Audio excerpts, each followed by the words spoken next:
মনে রাখবেন, মা বাবার জন্য প্রতি মাসে আপনার সামর্থ্য অনুযায়ী কিছু খরচ রেখে দিবেন। জোরে জোরে জোরে। প্রত্যেক মাসে সন্তানের পক্ষ থেকে মার জন্য একটা আলাদা হাদিয়া দিবেন, বাবার জন্য একটা আলাদা হাদিয়া দিবেন। ওনাদের যেন চাইতে না হয়, বুক ফুলায় কাজ করেন।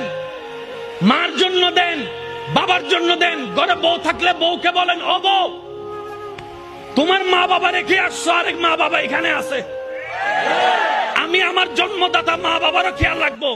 ওই মা বাবার কারণে যে তোমাকে পেয়েছি, ওই মা বাবারও খেয়াল রাখার চেষ্টা করব।